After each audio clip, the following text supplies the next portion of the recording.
KCP cement మీ కలలను దృఢంగా నిర్మించండి. దాదాపు 3 రోజుల నుంచి దాదాపు 3-4 నియోజకవర్గాలు తిరగడం జరిగింది. యూత్లో కూడా జోష్ ఉంది. అక్కడ ప్రజల లోపల ఒక ఆలోచన వచ్చింది. ఎందుకంటే తిరిగి కేంద్రంలో ఏర్పడేది నరేంద్ర మోడీ గారి సర్కార్.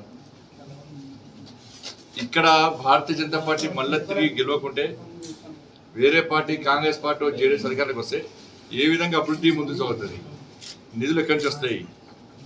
కాబట్టి కేంద్రంలో తిరిగి బీజేపీ ప్రభుత్వం వస్తుంది కాబట్టి ఇక్కడ మళ్ళీ తిరిగి భారతీయ జనతా పార్టీ ప్రభుత్వం రావాలి. ఈ అభివృద్ధి బీజేపీ రాకుంటే అభివృద్ధి ఆగే అవకాశం ఉంది, నిలిచిపోయే అవకాశం ఉంది. ప్లస్ దాంతోపాటు కాంగ్రెస్ పార్టీ ఇప్పటి వరకు కూడా అభివృద్ధి విషయంలో వాళ్ళ ప్రణాళిక ఏదో చెప్తలేదు. కాంగ్రెస్ పార్టీ ఏ విధంగా అభివృద్ధి చేస్తామో చెప్తలేదు. కాంగ్రెస్ పార్టీ ఫక్తు మోడీ గారు తిట్టడము, బీజేపీ తిట్టడము, తప్పుడు ప్రచారం చేయడానికి మాత్రమే కాంగ్రెస్ పార్టీ పరిమితమైంది. వాళ్ళు ముఖ్యమంత్రి కావాలనుకుంటున్నారు. ముఖ్యమంత్రి కావాలనుకుని ఎలక్షన్లో పోటీ ఇస్తుంది తప్ప కర్ణాటక రాష్ట్రానికి ఏం చేస్తామో చెప్పలేని పరిస్థితిలో కాంగ్రెస్ పార్టీ ఉంది. ఇటువంటి పరిస్థితిలో దేశంలో ఎక్కడ కాంగ్రెస్ పార్టీ లేదు, ఢిల్లీ లేదు, గల్లీ లేదు కాంగ్రెస్ పార్టీ. అటువంటి పార్టీకి ఎందుకు అధికారం కర్ణాటక ప్రజలు ఆలోచిస్తున్నారు. కాంగ్రెస్ పార్టీ కర్ణాటకను ఒక ఏటీఎంలోకి వాడుకునే ప్రయత్నం చేస్తున్నారు. ఎందుకంటే దేశం తెలంగాణలో కేసీఆర్ అంతే. కేసీఆర్ గారు చేస్తున్నారు. తెలంగాణ రాష్ట్రంలో ప్రజల నుంచి దాచుకున్న పైసలను కూడా దేశవ్యాప్తంగా ఎక్కడ ఎన్నికలు జరిగినా కూడా అక్కడ ఖర్చు నేనే పెట్టుకుంటా. ఏ పార్టీ అయినా బీజేపీని ఎదుర్కొనే పార్టీ, బీజేపీని వ్యతిరేకించే పార్టీ అన్నిటి కూడా నేనే ఖర్చు పెట్టుకుంటా అని చెప్పి కేసీఆర్ గారు, నేను చెప్పింది కాదు, మీరు చెప్పింది కాదు, మీలాంటి ఒక సీనియర్ జర్నలిస్ట్కే కేసీఆర్ గారు చెప్పారు. అంత డబ్బు సంపాదించారు. కానీ కాంగ్రెస్ పార్టీ కూడా ఆర్థికంగా అన్ని రకాల అభివృద్ధి చెందిన రాష్ట్రం, కానీ కర్ణాటక రాష్ట్రం. కాబట్టి కర్ణాటకలో అధికారం రావడం ద్వారా ఈ దేశంలో ఎక్కడ ఎన్నికలు జరిగినా, ఏ రాష్ట్రంలో ఎన్నికలు జరిగినా కాంగ్రెస్ పార్టీ తరఫున ఫండ్స్ కలెక్షన్ చేసుకోవాలి, మన ఫండ్స్ జమ చేసుకోవాలని చెప్పి ఒక ఆలోచనతో ఏటీఎంలకి వాడుకోవడానికి మాత్రమే కాంగ్రెస్ పార్టీ కర్ణాటకలో అధికారంలోకి రావాలని చూస్తున్నది. కాబట్టి ఎస్టీ బస్సులో కూడా అక్కడ వచ్చేది కాషాయపు రాజ్యం, మోడీ రాజ్యం, రామరాజ్యం తిరిగి రాబోతుంది. అక్కడ అసలు ఎలాంటి అనుమానం లేదు. ప్రజల్లో మంచి స్పందన ఉంది.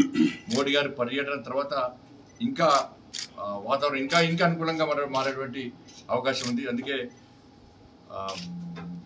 ఖర్గే గారు కానీ ప్రజల దృష్టి మళ్లించడానికి ఏదో పార్టీ చేస్తున్నారు. బొట్టు తూచేసుకోవడము. కర్ణాటక ప్రజలు బొట్టు తూచేసుకునే పార్టీకి అధికారం ఇవ్వరు, బొట్టు పెట్టుకునే పార్టీకి అధికారం ఇస్తారు. ఎందుకు బొట్టు తూచేసుకోవాల్సి వచ్చింది? ఎవరి మత సాంప్రదాయాలు వాళ్ళు పాటించాలి. భారతీయ జనతా పార్టీ పాలసీ అది. ఎవరి మత ఆచారాలను, ఎవరి మత సాంప్రదాయాలను వాళ్ళు పాటించుకోవాలి. కానీ ఒకరు ఇంటికి పోయినామని చెప్పి హిందువుల యొక్క మనోభావాలను కించపరిచే విధంగా బొట్టు తూచేసుకోవడము, మోడీ గారిని విషసర్పం అనడము, ఈ తప్పుడు వ్యాఖ్యలు. పాలసీలో ఉన్నప్పుడు ప్రేరుగా మాట్లాడాలి, ప్రతివిమర్శలు చేసుకోవాల్సిందే.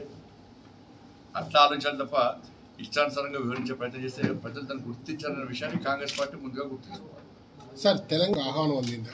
ఇప్పుడు నేను ఎవరు ఇక్కడ ఉన్నాను, సచివాలయానికి ఆహ్వానం వచ్చినా పోను నేను. ఎందుకంటే సచివాలయానికి కనబడతలేదు నాకు. అది కేసీఆర్ ఓవైసీ కళ్ళలో మీ ఇక్కడ మాట్లాడుతుంది కదా, బావ కళ్ళలో ఆనందం చూడమని పని. ఓవైసీ కళ్ళలో ఆనందం చూడడానికి కేసీఆర్ గారు సచివాలయాన్ని కట్టారు. మీరు పోయి సెల్ఫీ దిగి చూడండి, అక్కడ సచివాలయం కనబడుతుందా ఇంకేం కనబడుతుందో చూడండి మీరు. కాబట్టి వచ్చేది భారతీయ జనతా పార్టీ ప్రభుత్వం.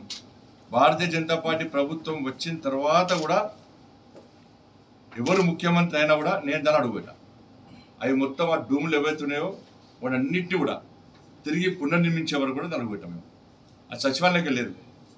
ముఖ్యమంత్రి ఒకసారి చూసుకోవాలి. తెలంగాణ కల్చర్, ఇండియన్ కల్చర్ ఉట్టిపడే విధంగా సచివాలయం నిర్మించాలి తప్ప ఒక వర్గం ఓట్ల కోసం, ఒక వర్గాన్ని సంతృప్తిపరచడం కోసం ఆ విధంగా వివరిస్తే ప్రజలు తిరస్కరిస్తారు. దానిలో ఉన్నటువంటి నల్లపోచమ్మ గుడి, నల్లపోచమ్మ దేవాలయాన్ని విధ్వంసం చేసిన మూర్ఖుడు రాష్ట్ర ముఖ్యమంత్రి. అక్కడ మసీదుకేమో 5 గుంటల స్థలం ఇచ్చాడు. 80% ఉన్న హిందువులకు మాత్రం 2.5 గుంటల స్థలం ఇచ్చారు. అదే అడిగిన మేము. తెలంగాణ రాష్ట్రంలో 80% ఉన్న హిందువుల వాటా సచివాలయంలో ఎంత అంటే 2.5 గుంటలు. ఆలోచుకుంటారు హిందూ సమాజం, ఆలోచుకుంటారు తెలంగాణ రాష్ట్రంలో. మనమేంది, మన బతికేంది, ఇంత బతకాలన్నా మనం బాంఛాన్ బతకాలన్న తెలంగాణ రాష్ట్రంలో హిందువులు అనేటువంటి విషయాన్ని ప్రశ్నించడానికి హిందూ సమాజం సిద్ధం ఉంది, తెలంగాణ ప్రజలు సిద్ధంగా ఉన్నారు. కాబట్టి ఆ సచివాలయానికి పోయినా ఒకటే, పోకున్నా ఒకటే.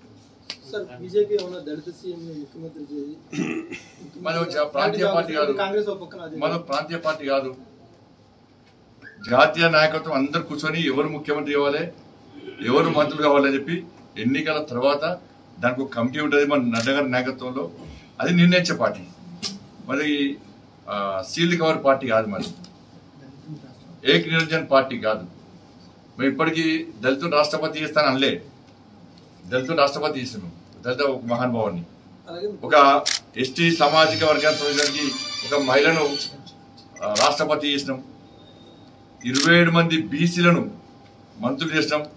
12 మంది ఎస్సీ సామాజిక వర్గానికి సంబంధించిన ఎంపీలను మంత్రులు చేసినాం.